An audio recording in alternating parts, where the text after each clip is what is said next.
And then we are going to, let's see, get this shared and get going with the evening. Okay, there we go.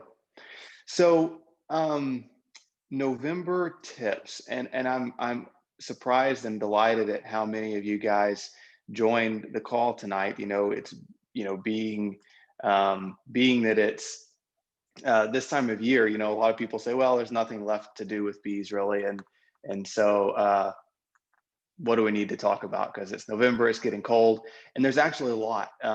Fortunately, there's not that much left that you guys have to do in your bees, but there's a lot to be aware of, and there's a lot of management tips and management issues to discuss as we think about going into as much winter as we get in the south. So before we jump into that, though, a couple quick reminders and updates. Our early bee pickup dates are filling up really fast. So if you're interested in getting a Nook or a hive or a queen of either our Golden Cordovans or Texas 5000s, definitely book those quickly because they're filling up. One other cool thing that we're about to put on the website, it's not up there yet, but it will be in the next couple days, is we're actually selling packaged bees next year as well. So if you're new to beekeeping or experienced in beekeeping, either one, packaged bees can be a good option. There's pros and cons with packages versus Nooks, and we'll definitely be talking about that I think in January on the Zoom call in January. We're going to talk about pros and cons, but we're going to start selling packages. So hopefully that'll be helpful to a few of you guys. We've got this Business of Beekeeping virtual class that's coming up here, I guess, next weekend after the 14th. And this is going to be fun. I love this class because a lot of people are interested. Some are just curious and some are actually trying to do it.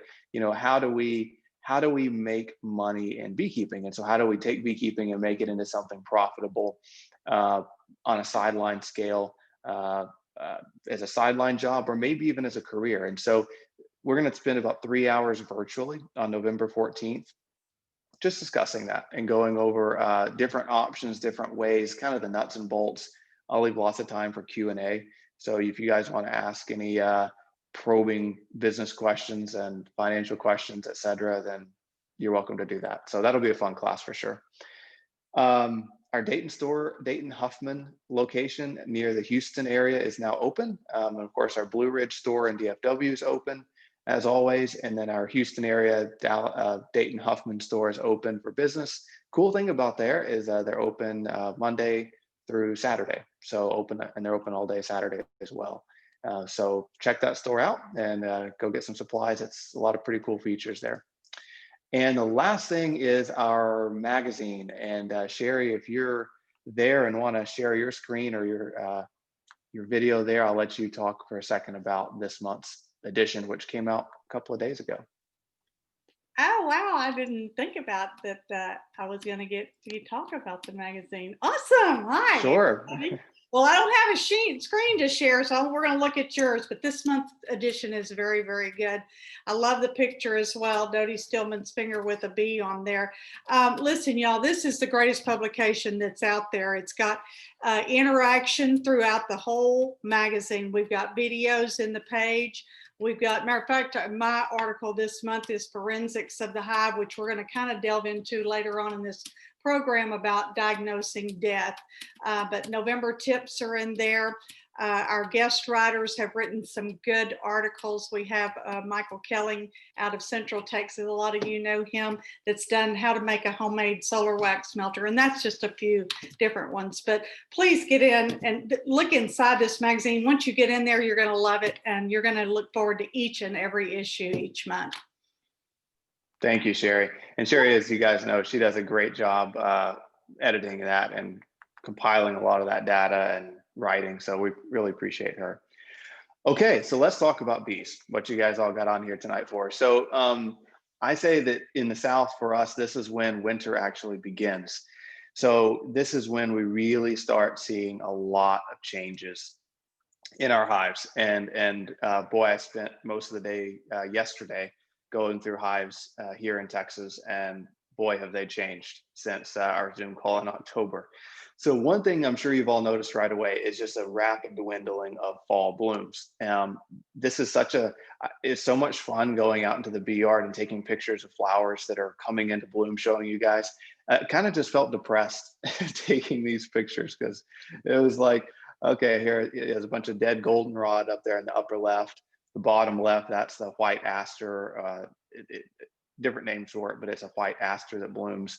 Bottom right is the broomweed. The one upper right, I don't know how this is even possible, but in this field I was looking at, there is a scabiosa or pincushion flower. Those contribute to our honey flow in May. Somehow there's one still alive. So, and Dodie, I just saw your chat comment there. These are seeds. Yes. So as beekeepers and gardeners, yes, these are good pictures. This is the future of our honey crop next year. So, but sufficient to say, in most of Texas, these fall flowers are dwindling very quickly. So in North Texas, they're about done. And then in the Southeast Texas and Central Texas is wrapping up fast. Southeast Texas, there's a little bit left, but it's wrapping up very quickly too. So we're about done when it comes to fall bloom. So current conditions, we had the whole state really had a pretty severe cold front last week. And so we're kind of starting to see that roller coaster of temperatures, right? The cold, the warm, the cold, the warm. The big impact this is having on bees is just a really dramatic reduction in brood production. So a month ago, we were in the middle of a fantastic fall pollen flow across the entire state. I mean, it was one of the best falls I've ever seen when it came to pollen flows and some nectar as well. And so the bees were growing like crazy in October.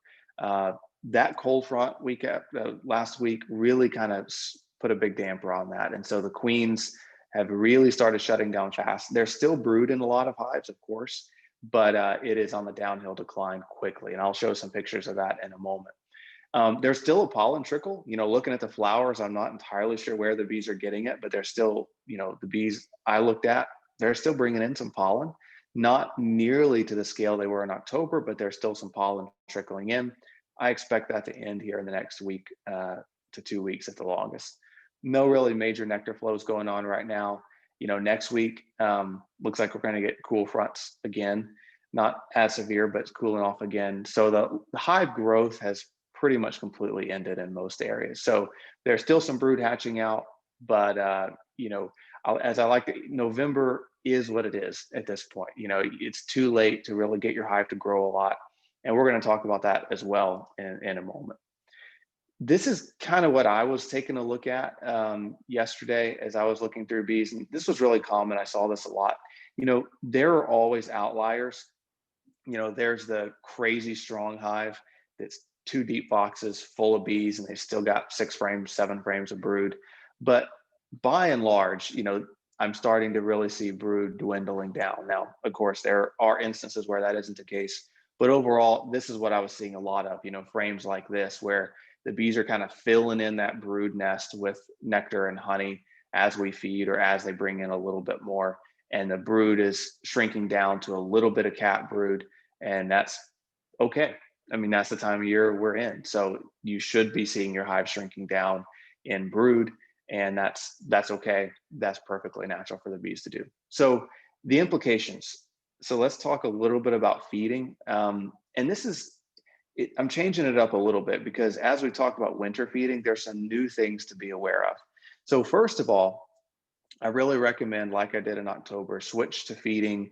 If your bees don't have that 30 to 40 pound surplus in the second box, you can feed up to 1 gallon a week to get them to really store what they need quickly. And a strong hive that's at least 1 deep box completely full of bees or more needs 30 to 40 pounds in their second box and 3 to 5 deep frames of honey in their bottom box for the winter.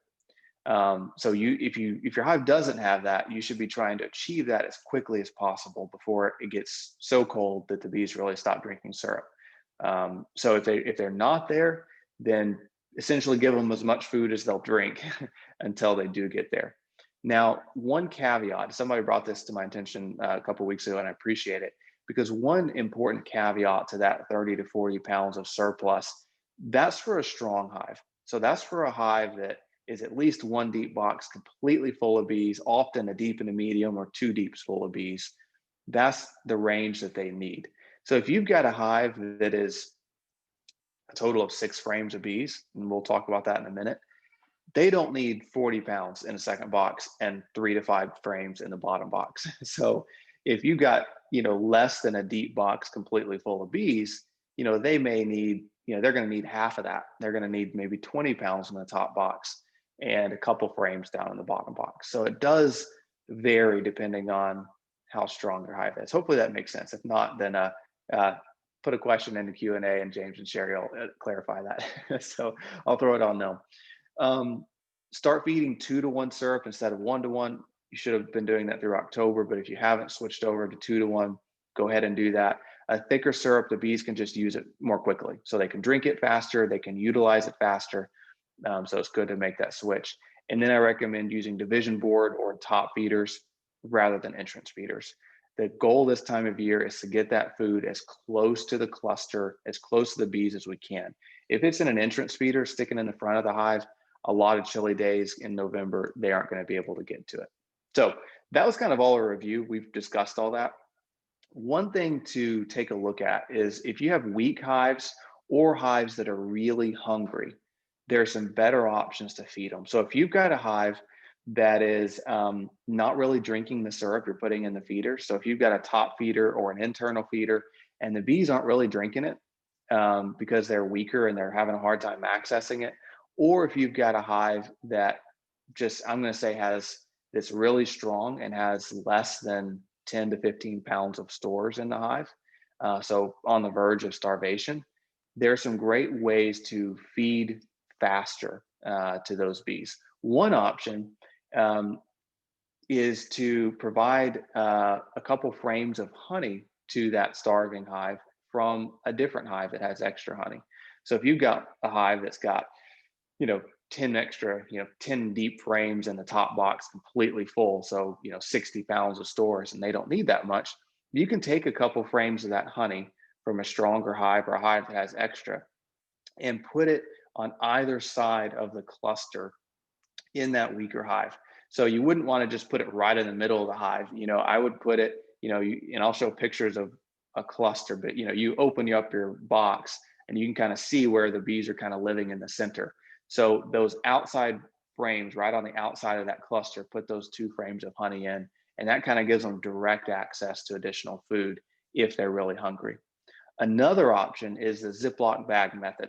And so this, it can be a little messy. I don't recommend it all the time for feeding, but if a hive's really hungry, this is really effective. So what you're going to do is you're going to get, the picture here is 4 quart-size Ziploc bags.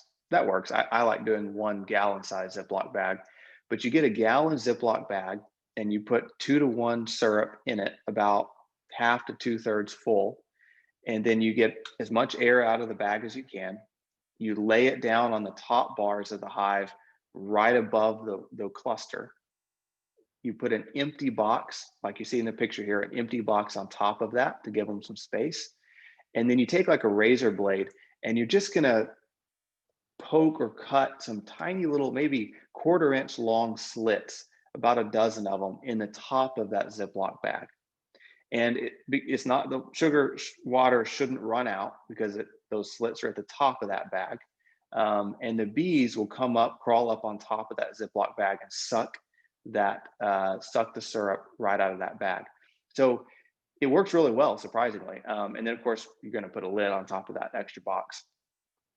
The other option is, instead of the Ziploc bag method, you can get a chicken feeder. And if you're wondering why there's a chicken feeder in the picture, you can just get a chicken feeder, and you can, instead of Ziploc bags, put the chicken feeder full of syrup right on those top bars, empty box around it with a lid on top. The idea is, if a hive's really hungry or on the weaker side, sometimes they can have trouble traveling all the way up into a top feeder or all the way over into a division board feeder to access that syrup. So you want to just give them syrup that they don't have to travel far to access. So either one of these methods, I don't think they're the greatest for routine feeding, and certainly not necessary for a strong hive. But if you've got a starving hive, this is some really fast, direct access food. And the cool thing about this is they can access it any time of year. So even if it's really cold outside, that Ziploc bag or that feeder is sitting right above that cluster. Bees can go up and get a drink. So I've seen a lot on social media about fondant and sugar cakes, and I've gotten a lot of questions about it. It's something that a lot of the beekeeping books that all seem to be written for northern climates talk about. And the concept is you kind of create a sugar cake, or fondant is essentially another name for a type of a sugar cake. And you get this kind of this cake of sugar that you create, and you put it on the top bars of the hive and let the bees eat it over the winter. So it can work. I mean, it's especially common up north. Candy boards, another name for it. And the concept is, it kind of gives the bees, like I just talked about, that direct access to food right on top of them. I'm not a big fan of it in the South, though, and there's a couple reasons. One is the reason that's so effective up north is because, well, a couple reasons. One,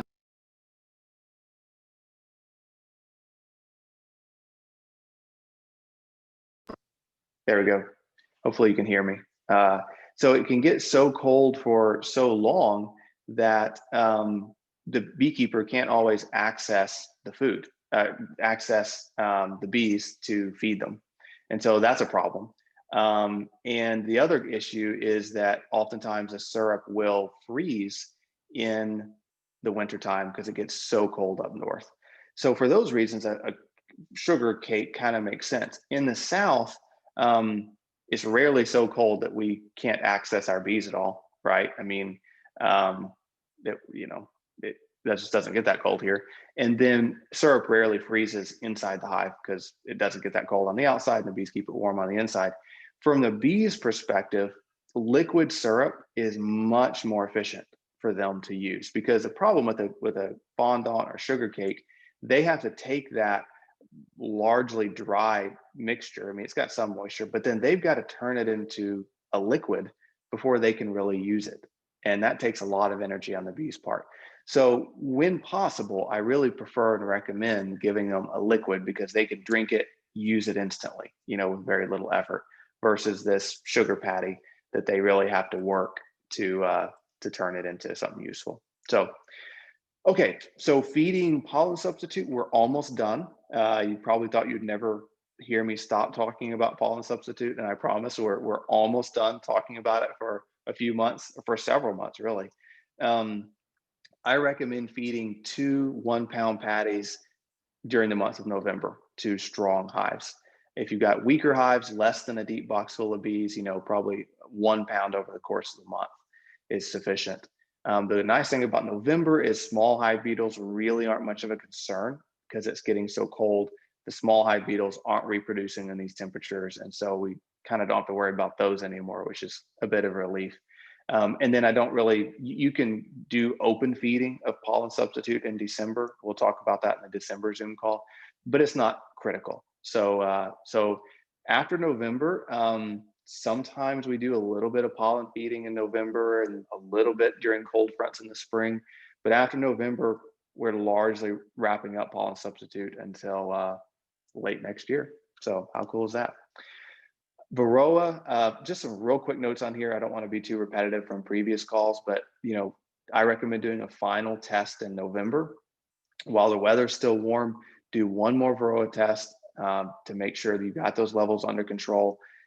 It's your final chance to treat while the weather's warmer, the bees aren't tightly clustered yet, to final shot at treatments. And if you treat it in July, don't just assume that your bees are okay, because they may not be. Those levels can certainly spike again throughout the fall. So test. This is the final. I'm not going to tell you to test for several months now. So do one more test, and then you're going to be good to go. One kind of interesting thing you can do this time of year, or really any time of year, if you don't have to cover your screen bottom board, you don't have to insert the screen bottom board over the winter. We'll talk about that a little bit later, and we talked about that a lot in our October magazine and Zoom call. But if you did insert that, or if you insert it just for a couple of days, it's pretty interesting to read the trash that falls out of the hive, if you will, because a lot of trash falls out of the hive onto that screen bottom board insert. And this was someone's hive that I was helping with a couple days ago. And I pulled out those inserts and we took a look at that trash on the bottom. And something you can do is you can take pictures of it and then start zooming up. And on that left picture there, every blue circle is a dead Varroa mite. And so this beekeeper had treated with Apigard a couple weeks prior. And, you know, this is maybe a couple square inches of zooming up of that huge board. And there you can, there's maybe 40, 50 Varroa mites.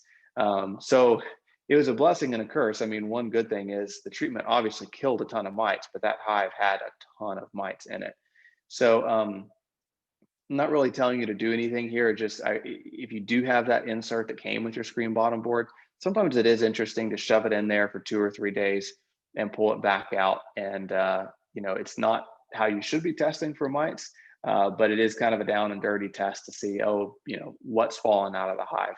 Am I seeing a lot of dead mites? Am I seeing, you know, dead bees? Am I seeing dead larvae? What's going on? And it's kind of a interesting check, if you will, for what's going on in that hive.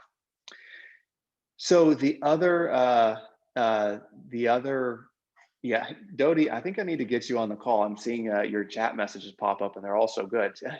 Dodie made the comment that political signs make a great insert to insert underneath your screen bottom board or on top of it to seal it up if you want to seal it up, or just to check that what's fallen out of the hive for a few days. So I'm thinking there's probably a lot of political signs available right now. So great time to get some political signs for those inserts. Another cool thing, well, an important thing that we need to do in November is a population check on our hives. So take a look at what is going on inside your hives population wise. That's one of the most important things we should be doing as beekeepers in November. The critical, in my opinion, the best way to do that is right when you take the lid off the hive. So this is a couple pictures I took yesterday, and this was right when I took the lid off. It's actually the same hive. The picture on the right was as soon as I took off the inner cover, and then the picture on the left was about 30 seconds later. So often those bees start running down really quickly once you've got that lid off. And so as soon as you pull that lid off this time of year, I often, especially if it's a cooler day, I don't actually smoke them until I pull off that lid, get a quick look at what the population's like, and then give them a few puffs of smoke. And that's the best time to kind of gauge, okay, is it a box full of bees? Is it an empty box? Because once you start puffing smoke and taking the lid off and sit there for a while, it's going to look empty because the bees start running down. So right when you pull off that lid is a great time to check population. The same is true when you're cracking boxes apart. So right when you pull up a top box, take a look at that population down below. This is a great time, you know, to check the winter clusters, and you can see, you know, if you look at this picture, it's just so evident. You know, so easy to count the frames of bees in this hive. You know, you can kind of just see that perfect little cluster. You know, when it's about 60 degrees or below, it's really easy to, you know, gauge the strength of the hive based on taking a look at that cluster. And then if it's, you know, we'll talk about temperature in a minute, but if it's, you know, if it's a warm day, you know, 55 and sunny or above, and you're breaking boxes apart and really doing a thorough check, if you really want to check accurately the strength of your hive, then it's what we do as commercial beekeepers when we're grading bees for almonds, where we get paid based on strength. So it's very accurate. Is we open the lid, we count how many frames from the top look like they're covered in bees. Then we break the boxes apart and we look at the underside of the frames, as you can see in this picture here. And we count how many frames look like they're covered with bees from the underside. And this is really accurate because sometimes the top can be deceitful. It can look like it's full or empty. But looking at it from the underside, especially like on that picture to the left there, you can kind of see daylight through some of those frames. But then, you know, the ones that are covered with bees, you can see that perfect cluster inside the hive. So it's a real accurate way to get a frame count, if you will, of how many frames of bees are in your hive. So that kind of leads us a bit to, combining hives, which isn't something any of us like to do, but it's necessary certain times of the year when certain hives get too weak. And we've talked about this previously, so I'm not going to spend a lot of time on it. You can jump back onto the September or October Zoom calls on our YouTube channel and watch those. But a couple considerations as we think about combining weak hives in November. One is just temperature. I don't, and we're going to talk about in more depth in a minute, exactly temperatures and hive inspections in the winter and when we should and shouldn't go in. But one consideration up front is, and I'm going to talk about this in a minute, but if your hive in November is 4 frames of bees or less, 4 deep frames total between all the boxes or less, I recommend combining it. Now, what you've got to watch there is if it's 30 degrees outside, 4 frames of bees is going to look very different at 30 degrees versus 70 degrees. So if there are 4 frames of bees and I'm going to say it's 55 degrees or below, I wouldn't actually combine them, because that 4 frames is going to probably expand up into 6 or 7 frames when it gets up into the 60s. So when I'm combining hives, I'm doing it on days that are at least in the mid 60s. There's bee flight, and that's when I'm counting frames of bees and making the judgment call of whether or not they need to be combined. If it's much colder than that, especially if the bees aren't flying at all, I tend to give them the benefit of an extra couple frames in my count. So if the bees aren't flying and it's a cooler day and they only have 1 or 2 frames of bees, still needs to be combined. But if they're kind of on the verge on a cooler day, I leave them be, because they'll oftentimes expand in strength as they're not clustered so tightly. So, and then when you're counting frames of bees, I kind of threw out that 4 frames of bees or less. That's not 4 frames of bees per box. That's a combined total of all the frames in the hive. 4 frames or less need to be combined. So if you've got 4 frames in the bottom box and 4 frames of bees in the top box, well, that's 8 frames of bees. So always, total up all the frames in the hive. For combining, of course, you can go to our YouTube channel. We've got lots of different, we've got videos on there on how to do it. The newspaper method works well. I recommend killing the queen in the weaker hive when you're combining hives. If you're in a hurry, or if it's cooler and you kind of, if you're in a hurry, you don't necessarily have to use the newspaper method and kill one of the queens. There's plenty of times where I've taken 2 hives and just kind of put the 2 deeps right on top of each other and let them fight it out. And usually you might see, this time of year, especially when it's cold, they don't fight as much. You might see 5% loss due to some fighting, but they tend to be pretty amicable when it's cold outside, and they tend to just merge clusters and do quite a bit better this time of year. So I sometimes just skip the newspaper method completely and just stick them right together. The other consideration is, like, this picture here, you really got, only a couple frames worth of bees. And if you're combining it with another hive, I don't always take the entire box and set it up on top of another box. Sometimes I just take, the frames that are covered with bees and pull out empty frames out of a different hive and kind of merge the frames in together rather than combining the whole 2 boxes together. I especially do this if I'm combining 2 hives that are both fairly weak. So if I've got 2 hives that are, 3 frames of bees each, then I'll just combine those all into 1 hive rather than having a whole bunch of boxes stacked up. So hopefully that makes sense. This is an example of a hive that I probably wouldn't quite combine yet. If you look, this is about 4 frames of bees.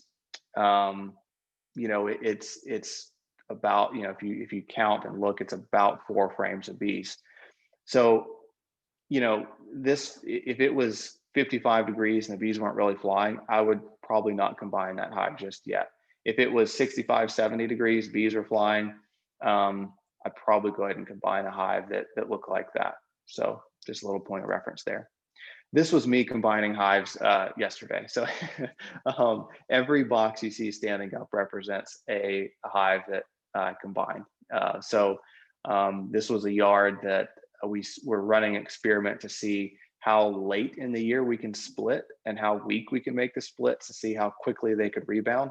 The answer is don't split late because I combined about a third of the hives in this bee yard, and I'll probably still have to go and combine another third of what's left there. So, it's painful to combine hives, but honestly, it's the only way they're going to survive, because a hive that's 3 frames of bees going into winter just typically isn't going to make it. So these were splits that I made. I believe these were some late September splits. So it was way too late. So okay, and just as a reminder for you guys, if you have questions, put them in the Q&A box instead of the chat box, so that way James and Chari can get them answered for you. One quick other note: when to remove boxes. So these are some pictures I took of hives that looked pretty empty up top. So a couple quick notes if you think you have excess boxes on your hives. One, we do have videos on our YouTube channel about it, but again, some of it does go back to temperature. If you go out and look at your top boxes on a hive when it's 32 degrees outside, they might look pretty empty because the bees are kind of clustered in the heart of the hive. But if you go out there and look at 70 degrees, it may be 2/3 full of bees. So as a general rule of thumb, I look at a couple things when I'm considering taking those upper boxes off. I look at, are there bees in there? And if it's 20% or more full of bees, I leave it be. If it's less than 20% full of bees and the bees have plenty of honey stores below this box, then I go ahead and remove it. So if I've got 2 deep boxes and they're both decently full of bees, and that second deep box has 30 to 40 pounds of honey in it, and the bottom deep has 3 to 5 frames of honey in it, and I've got a medium up top that's also full of honey or half full of honey but doesn't really have any bees, I pull it off. They've got plenty of stores at this point in the year. I pull it off. They've got plenty of stores down below. So anyway, that's just a little bit about removing boxes. That being said, it's not going to hurt to leave an extra box up top, especially if it's got a lot of honey in it. The bees may end up moving up over the winter. The time I definitely start pulling off boxes is if the hive's really weak. If there are no bees up in that second box and then the box below it is not that full of bees either, then yeah, I start pulling it off. The nice thing about this time of year is that wax balls are inactive and so are small hive beetles, so that pests aren't really going to damage that comb up there this time of year. But same time, if the hive is weak and they're not going to utilize that space, then may as well put it in storage for next year. So okay, so we're going to switch gears a little bit to James and Chari. They're going to talk about if you do lose hives, or if you've got a really, really weak hive, diagnosing what happened to it. And then when they're done, while they're doing that, I'm going to jump over and start answering questions. And then when they're done, I'm going to get into a little bit about winter inspections, what you should be looking for, how cold is too cold to look at your bees, what you should be looking for, etc. So I'm going to turn it over to James and Chari and let them take it away. So. Okay, are we good? Are we there? Hi, Mike. You're Thank good. you. I hear you. Awesome. Thank you guys. Y'all's questions are great. I'm gonna tell you, that is so much fun. You can't imagine. If y'all knew how much fun it was being on this end answering questions, you'd be raising your hands to volunteer. Oh, well, maybe not. Maybe not. All right, listen. Well, our part is diagnosing dead hives. Like I mentioned earlier, that we wrote an article. Both of us kind of imparted on it for this month's Texas Bee Supply Monthly. And it's a little more entailed than what we're going to go through tonight. But we wanted to hit the high spots on diagnosing dead colonies because, gosh, no one likes to go out to the bee yard and find a dead out. No, and we all lose colonies. It's not uncommon to lose colonies. First year beekeepers, second year, third year may lose more than others, but fifth year and even professionals lose colonies. And the advantage that we have is that it's an opportunity to learn how to be a better beekeeper. If we can diagnose with some degree of reasonable confidence that what we're seeing is something we can learn from, then we can move forward and hopefully not make that same mistake with other colonies in the future. Considering that we're talking about the time of year, the temperatures, there are lots of things go into it, but diagnosing or the forensics of hives, I think bee culture called it the other side of beekeeping, not the dark side, but the other side of beekeeping, because there's so much to learn there. It is. So what we've done is we've narrowed it down to eight of these primary reasons colony demise. And we're just going to start with, let's see if I can get this thing to click. There we go. Oh, sorry. Number one, and we didn't, oh, by the way, these aren't in any particular order, because we kind of debated on which ones to put first and second and third, and really they all kind of have equal standing. Some are a little overlapping, but that's all right. You'll play along. Well, number one I've got is queen. Yeah, I like this first one. And that we're describing the condition as you may have dead bees in front or on the bottom of the board with no evidence of old brood. That's one of the keys. Yeah. No evidence of old brood. Yeah. On some of the other conditions, you'll see that brood may exist. Possibly queen cups. That's an obvious. They might.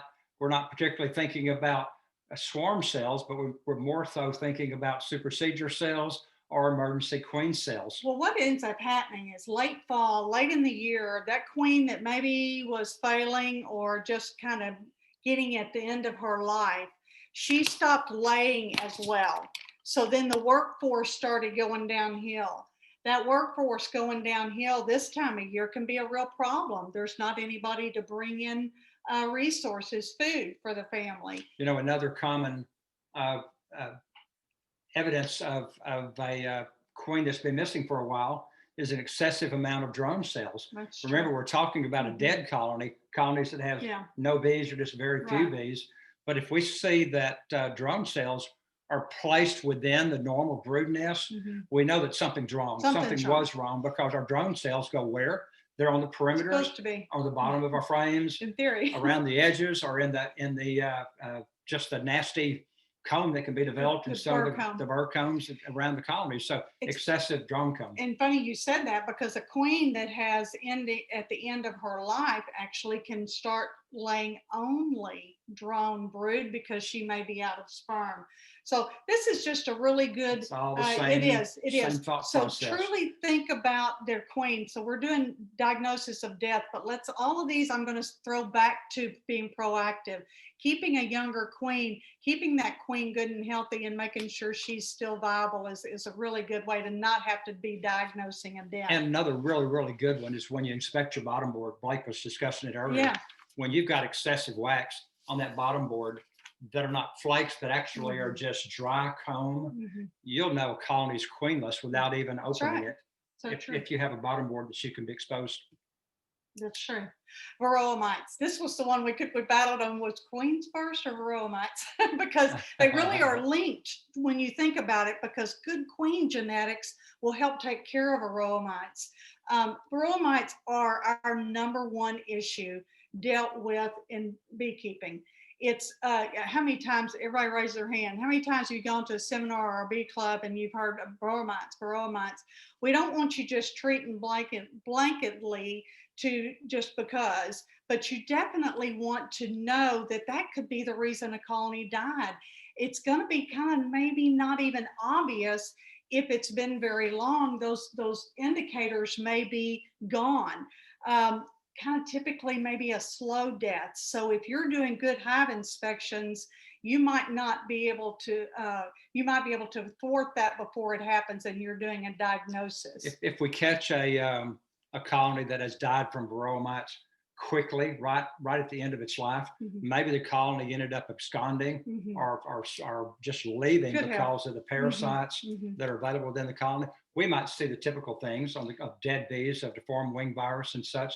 But usually, if we're only doing our inspections every couple of weeks and it happens in between, usually our bees have decayed enough that it's very difficult to tell what really happened to them, because it's just a cluster of bees at the bottom. So it's kind of if all else fails, and you've noticed that the colony had been dwindling Mhm. over the course of the spring or summer or fall, the assumption is really there. And especially if you had not tested and or treated, Yeah. then you pretty much know that that's what the cause Well, is. there's viruses and diseases, some of them what we call no-see-ums, that you just really can't spot, or if your not eyes not trained, that you can't spot.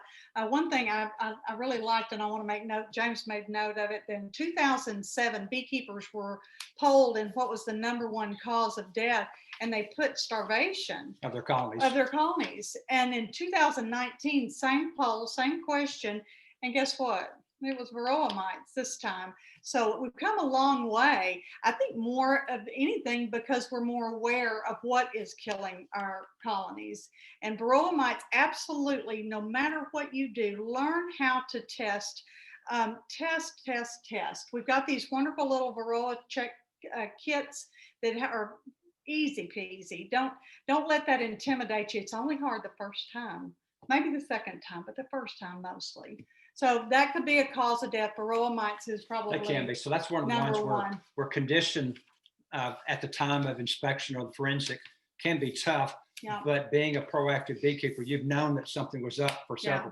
several months probably. Yeah. So it's not to be an unexpected event. Right. And this next one kind of goes into Varroa mites because it's a pest. It's our bug on a bug. But what we're referring to with this slide #3 is the pest that we can see. We did have a question in our Q&A about wax moths. Wax moths are your opportunistic pest. Actually, they both are. Small hive beetle at the top right-hand side, and then the wax moth on the bottom. It absolutely, both of them are opportunistic, but one more so than the other. Wax moths move in after that colony has died. So if you see, you've opened up your box and it's dead and you see wax moths in there, that's not what killed your colony. I'm sorry, but that was just the vultures that came in to clean up the mess. And actually they don't, they make it worse. Well, if we review then and go, well, what is the condition of a colony that died because of pests? We would go that there's very few bees present. True. That's true, because if pests such as small hive beetle have overrun a colony, your bees are going to leave. Yeah. You're possibly going to smell an odor when you walk up to your colony or when you open it to inspect. What is that odor, real quick? That's that fermenting honey smell, because small hive beetles defecate in the honey. And you'll see larvae crawling, you'll see webbing. So it'll be real obvious when you have pests as a cause of death for a colony. But the reason that occurs, you always have to back up and go, what could we have done different? Pests only take over a colony when a colony has been stressed or if a colony is weak. That's right. It does not happen to a strong colony. Typically not. So here we go again. As the beekeeper, we know our colony's weak. We know that maybe it's been a new nuke. Maybe we have too much honey in it. There are management cues that allow us to reach the appropriate decision. Right. And the wax moths, I promise you, if you do your regular hive inspections, you won't be doing a diagnosis of death because of wax moths. You're going to have caught whatever has been leading up to a problem. Being proactive, I want to put that in caps and bold and bunny ears around it, really and truly takes care of all 8 of these. You spot them right away. The center picture, Dodie Stillman, you've heard her name mentioned. She submitted this picture for her article last month, I believe it was, or month before last, I forget. That's wax moth damage to frames, and that was merely a dead colony. It was dead, and the wax moths moved in to take care of business. Well, talking about damage to frames. Yeah. What we're in right now, we're in robbing season in most of Texas. Isn't it the truth? You know, our colonies, those that feel a little bit weak on resources being stored, are taking advantage of their opportunistic nature, and they want to refill their pantry, and they're going to take it from wherever they can get it from. They may take it from where you spill sugar water. Yeah. They may take it from where you rupture cells when you do a hive inspection. Yeah. But robbing is extreme right now. So what is the condition of robbing? We'll back up and go. Robbing is very evident after the fact by when you look at your honey super frames. If the cappings are torn off Mhm. It looks like a battle It took looks like place it is within. ripped off, and all of the honey resources, they don't mess with the pollen, but all of the honey resources are ripped out. They'll even go in and decimate the brood frames. I mean, the Well, that's right. protein So end of there's that. virtually no bees left, if there is, on a colony Yeah. that's been killed by robbing. And robbing is very easy to see. Again, we could talk about that wax on the bottom Mhm. in your bottom board, Yeah. especially if you have a screened Mhm. bottom board. Yeah. You can see the wax, and you'll notice that it's actually larger than the wax that you would find from a colony that died as a result of the queen dying. I got 2 calls yesterday of people that had lost a colony from robbing, and it can happen like that. And really and truly, 2 things that you need to keep in mind is keeping those entrances reduced down, especially when you see that start to happen. It's a cooler time; it's starting to cool off where we're, I mean, yeah, I think we're going to be 80 something tomorrow, but it's really okay to keep it down to the smaller entrance especially once you see neighbor bees coming in and out. And if you run into a real serious problem, do like one of the girls I talked to today. So I guess that's 3 phone calls in 2 days.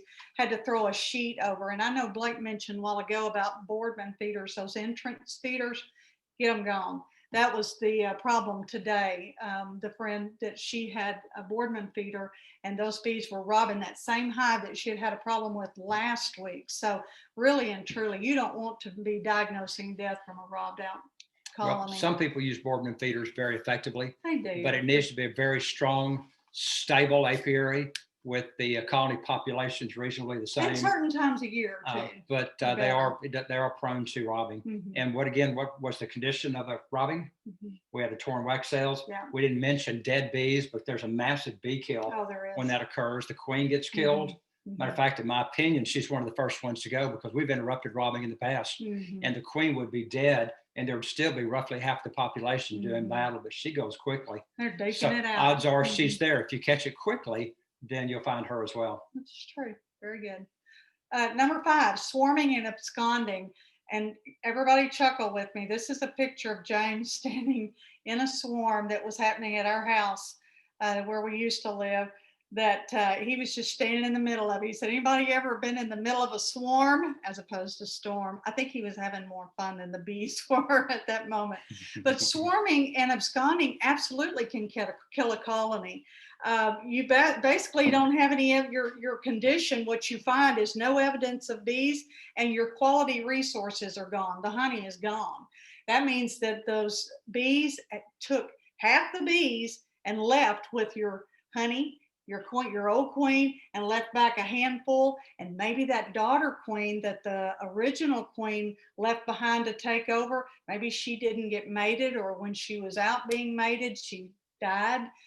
One reason or another, that swarm that you should have left you a half of a colony, that one didn't make it. So, odds are, if you're not making the swarm, which we call a split, if you're not making it, your odds go way down. We had a friend that happened to this year as well. They had a swarm and lost the colony because what got left behind didn't survive. So the condition is no evidence of bees. Yep. If a colony is dead or empty because of swarming, we have 0 bees. Or absconding. Another instance with absconding. If it's a swarm, we know that they're taking honey with them as well. Mhm. You have pollen left over. There is absolutely such a thing as a colony swarming itself to death. Tertiary or after swarms Right. can continue for unknown reasons, where they just keep going and going and going and going. They're And this finally, big. there's no one left at home. Right. And the same thing can be evidenced by absconding. Mhm. Absconding can be, for whatever reason, the bees were unhappy. And when they left, they did leave the resources behind. I did. They said, we don't have time to stay here. The walls are falling or the sky is falling. So there's absolutely no one at home, but the resources are still Right. there. That's truly an abscond. So that's right. What you just said, what James just said. So if you go in and you see the box that the bees had and resources still there, they may have just left because conditions weren't good. It could have been Varroa Mites that made them go. They could just simply go, well, this is just getting out of hand. We're out of here. Now, do they have a better chance in nature?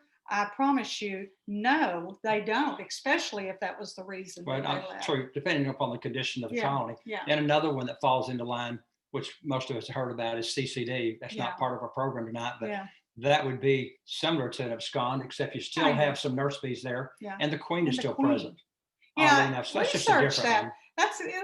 That's a good place I to would put that. I would consider that a dead hive, though. You really would. If I just have a queen and a couple of hundred other bees, there's no one there. Yeah. That's No not a one to colony of conduct bees. business.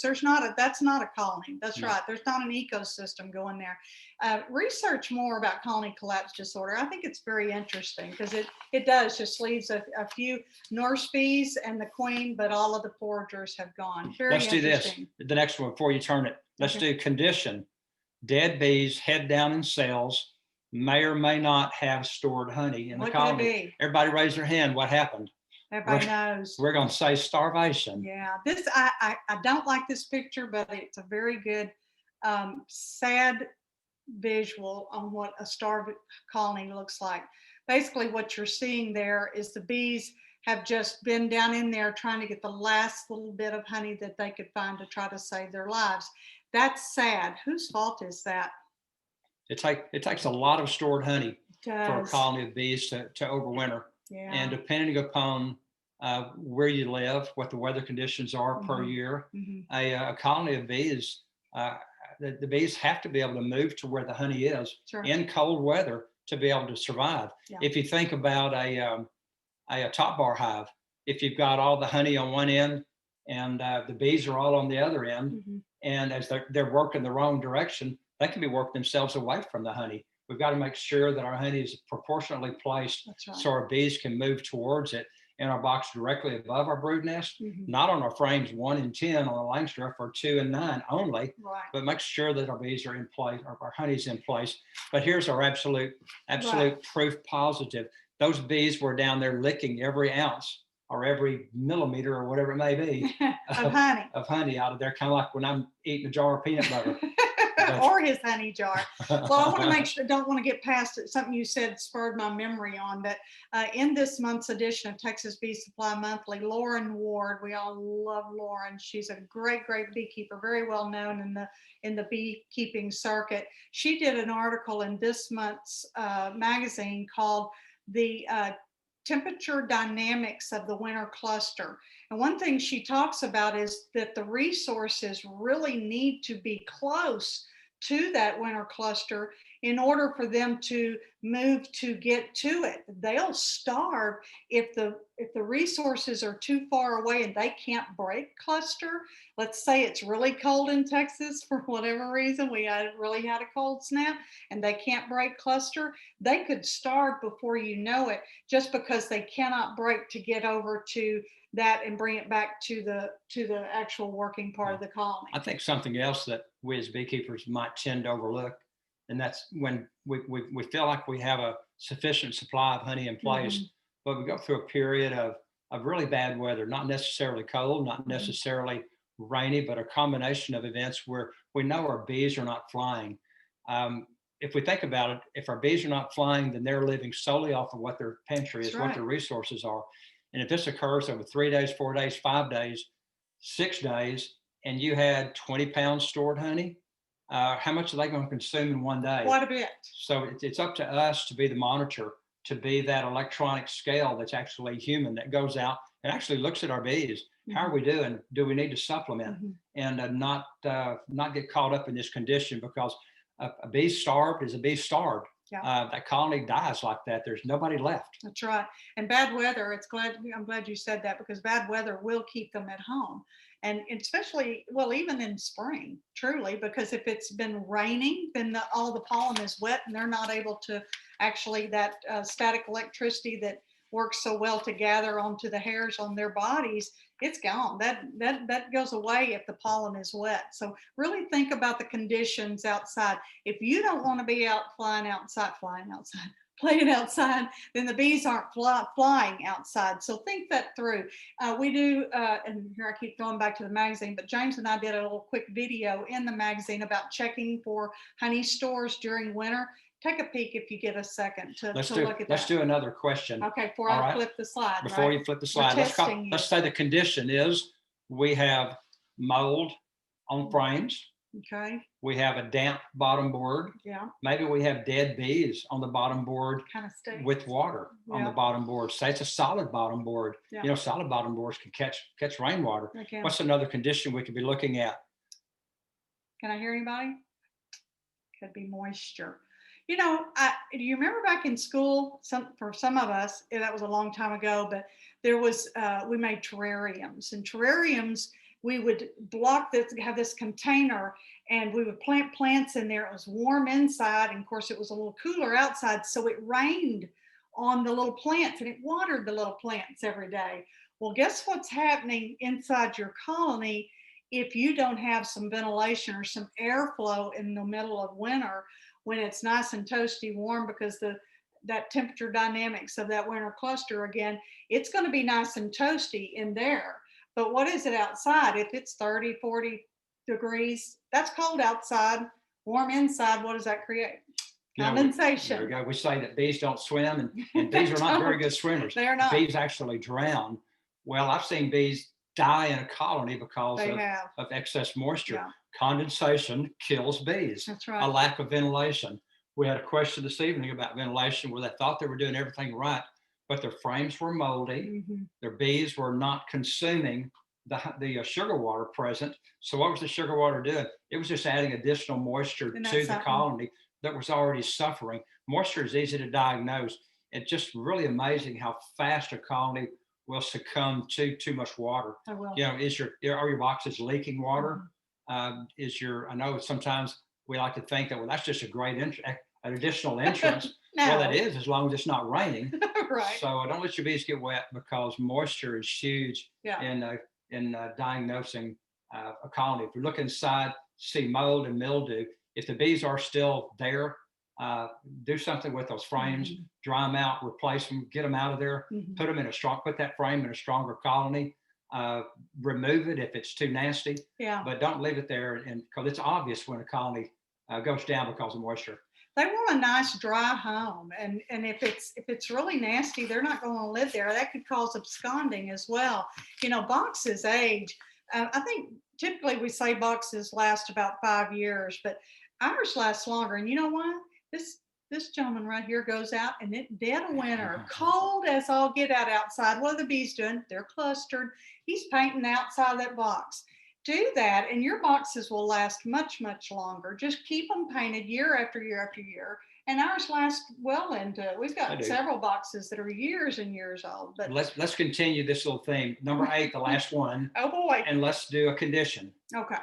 All right. A condition, we're going to say that we have dead bees both inside and outside the box. Oh boy. And we're going to say dead bees in large numbers, potentially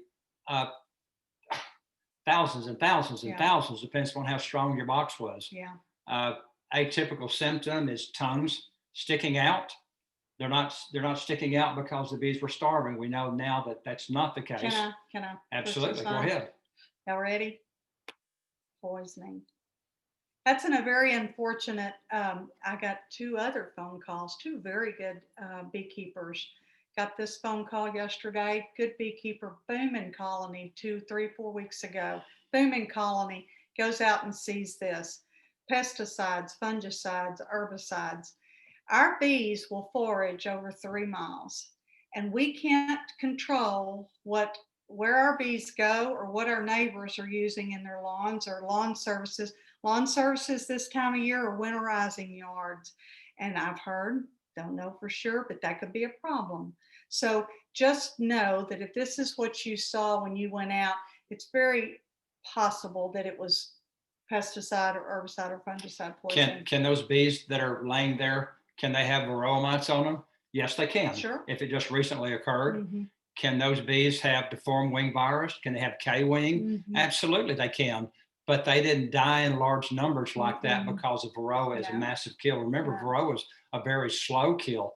I ran across a chart the other day that estimated the number of bees that die per day and under various poisoning conditions. Mm-hmm. And 100 bees per day would be considered just a normal kill of bees foraging on the natural byproduct that man puts out in the field. Yeah. Just stuff that's there. 200 to 400 bees is low level poisoning. So if we're seeing a small number of bees in front of our box, now not to say that it won't continue tomorrow or the next day or the next day, We had but that 200 to happen. 400 is low Mhm. level. 500 to 1,000 is medium, and 1,000 plus is high. So if we have an accumulation of 1,000 plus in front of our colonies, odds are that's complete devastation. That Mhm. is the dead colony that we're talking about and Mhm. describing. Mhm. And again, a common condition of that, of those bees, would be their tongue sticking out. Mhm. But even more so than that, all the resources are within the colony, Yeah. unless robbing has already hit, Yeah. and it may very well have. So we have to consider the other options.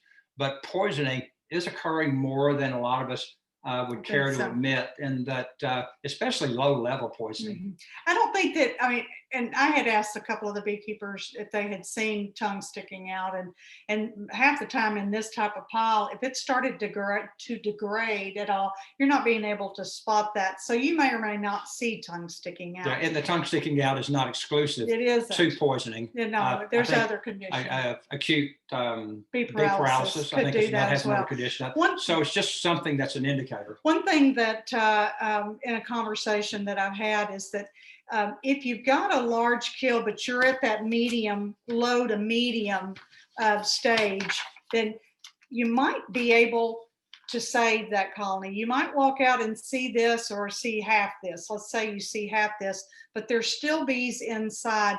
They may not be well, but if you find that, you could possibly reduce their box size either down to 1 deep if you're in a double deep, or in a nuke size, and possibly be able to maintain them for a little while if that poisoning doesn't get Well, through. that's a condition and a resolution It is. that occurs in all of beekeeping, and that's when we have Sure. a colony that's Bee to stressed box ratio.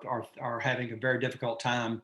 And Blake discussed that very amply a while ago, talking about combining colonies. Yeah. Regardless of the size of the colony, if you see that something bad is happening, Mhm. consider the options for saving it. Sure. And one would be combining. Yeah. But a poisoned colony, We this wouldn't do is this, that. we're not going to discuss the options for those boxes and all right now, but Yeah. that obviously is a poisoned colony. Yeah, it is. So those were 8 of the top items that It we is. thought about without I want to throw drilling something down. else. I want to throw in something else. One thing about all of these 8 points is think very closely about the last time, taking notes and of what led up to it, whether it was Varroa mites or if it was robbing, whatever the case, whatever number you fit in there. Taking notes to know where you were last time will go a long way to being able to diagnose what ended up happening. Make those notes, and then next time maybe it won't happen, especially if it's something we have control of, like feeding and so forth. Well, obviously James is already I'm back to answering work. questions. So Blake, I guess we're done. If you want to take this back over, I will stop sharing and give the screen back to you. Great, thanks guys. I had to come off of that. I think I left you with more questions than when you left, so sorry about that. I was doing my best. Okay, well let me share my screen back, and we're going to hit a couple more topics before we wrap up the evening. I'm really glad that we're going to be talking about this, because reading through all the questions, there were a lot of questions about winter inspections and temperature. How cold can it be before I check my hive? What's too cold? What should I be looking for? So hopefully I can answer some of those questions for you guys in the time we have left. So this time of year, when I'm looking through bees, what am I looking for? I'm looking for brood and eggs, but for November, I'm not expecting to see much. I expect to see some. So, even this late in the year, if I see no eggs, no brood whatsoever, there's nothing you can do about it, but I'm concerned that they may be queenless. And if I see a hive with absolutely no sign, assuming I know how to spot eggs and I'm comfortable in my ability to spot eggs and larvae, and there are no eggs, no larvae, no brood, I'm going to combine that with another hive. Now, if we get into mid to late November, I'm not so worried if I'm not seeing eggs and brood, because it's pretty common for that to disappear completely in some areas as we get later into November and especially December. Now, one thing you'll notice this time of year especially, a lot of hives I was looking at yesterday, they still had a lot of eggs, but that doesn't mean those eggs are going to turn into larvae, pupa, and hatch out into baby bees.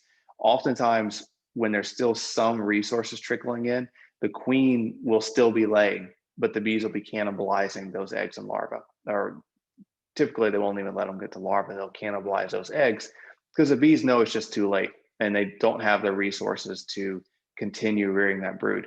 That's why I like giving a couple pollen patties in November, because sometimes you can get the bees to go ahead and finish raising those eggs that the queen is kind of still laying, and get you a few more bees going into winter.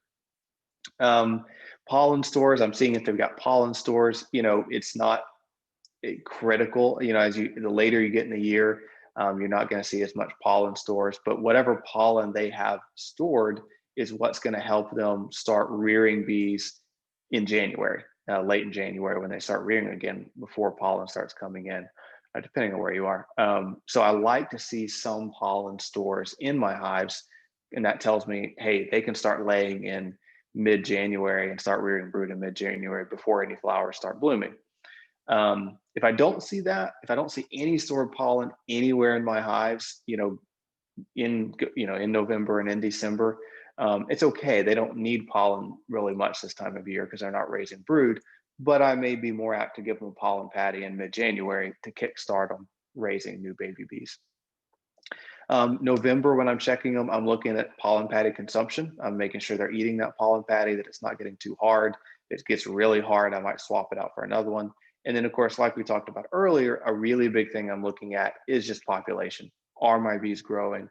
Well, they're not growing, but are they healthy? Do they need to be combined? Are they maintaining that population? So as far as when to look at bees, I'm just going to describe the picture so it's not distracting, and then I'll get to the text. We're going to talk a bit about temperature here and when it's too cold, when what you should and shouldn't be doing based on temperatures. This was actually spring.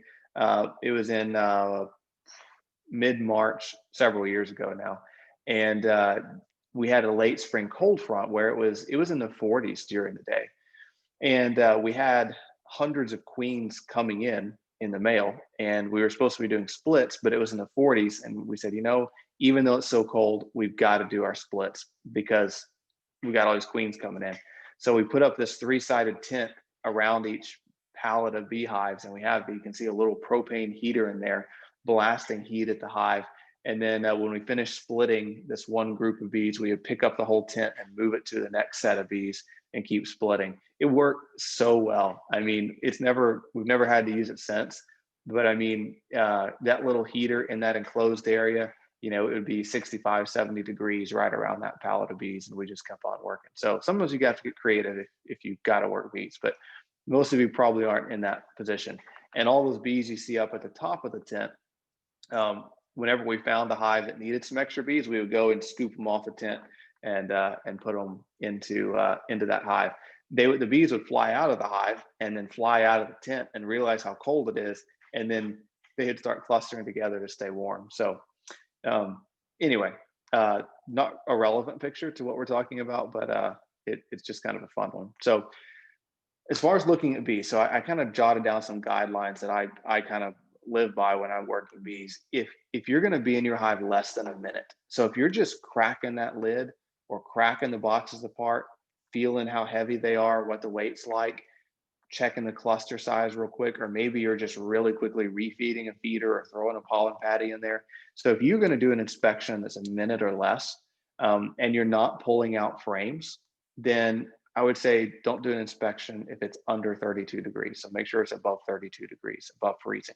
But you can do those really quick inspections, even if it's near freezing, as long as you're not pulling frames out or in there over a minute. Breaking the boxes apart real fast, taking a quick glance. As soon as you shut it back, the bees reform their cluster and they're good to go. So if it's a minute or less, it can be pretty chilly.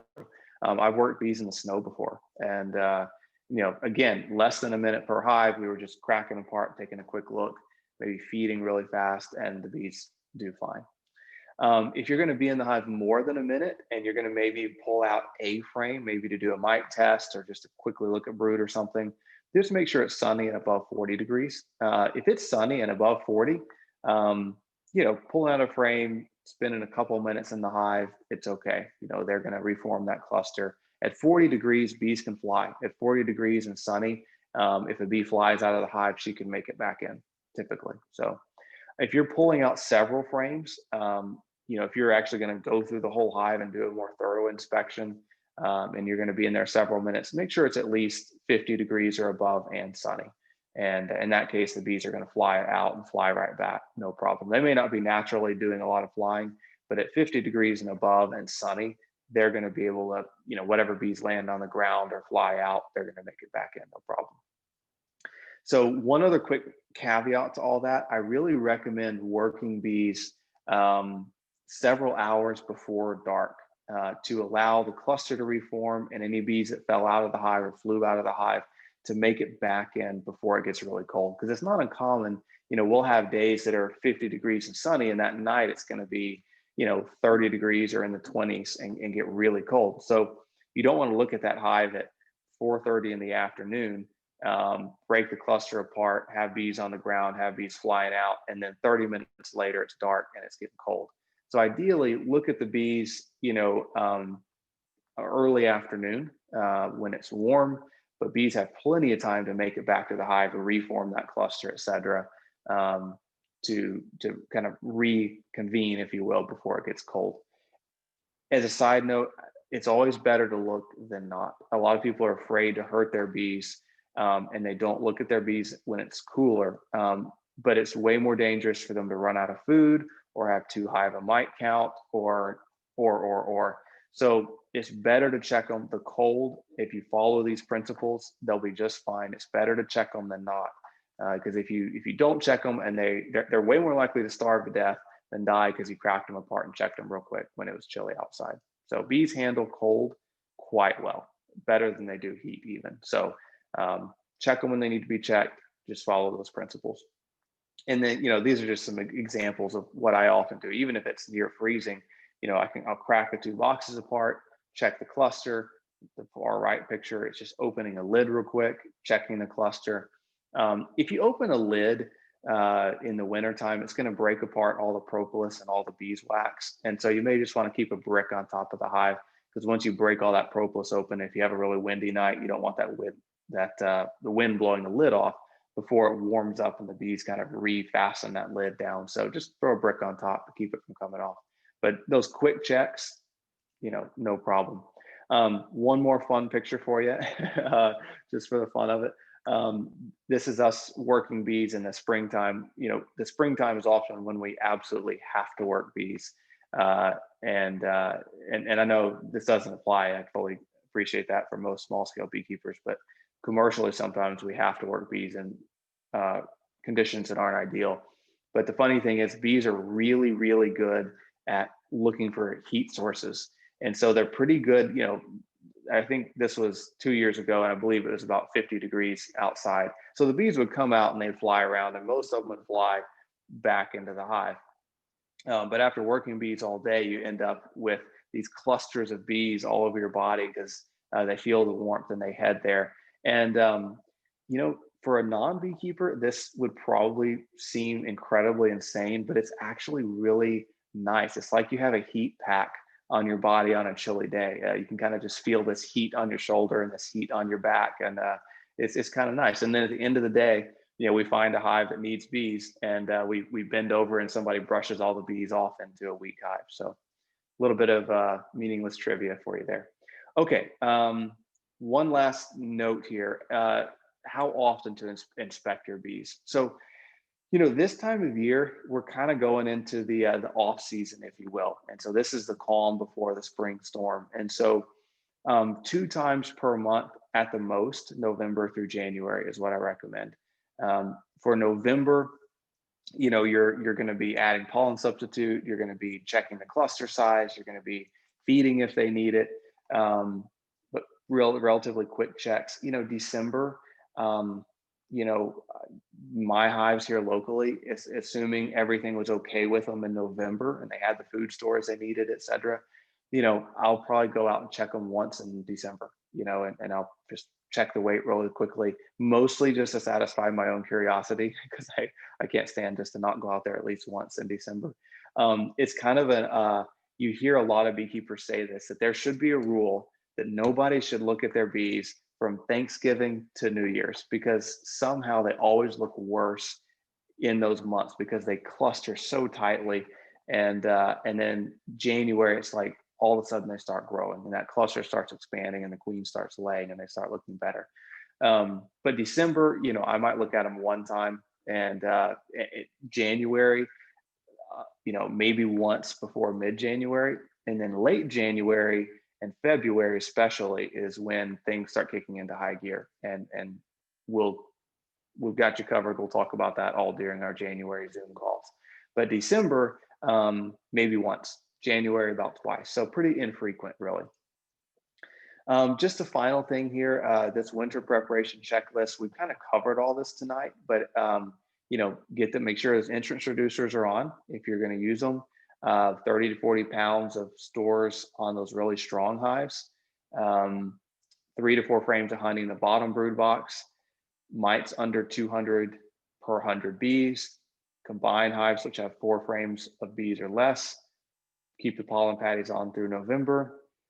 Make sure you do not have queen excluders on the hive. So there should be no queen excluders on your hive. If there are, what will often happen is the bees will move up through that queen excluder to access the honey. That winter cluster moves throughout the winter. They move to where the honey is. So they'll eat all the honey where they are right now, and then they'll move up or side to side to access more honey.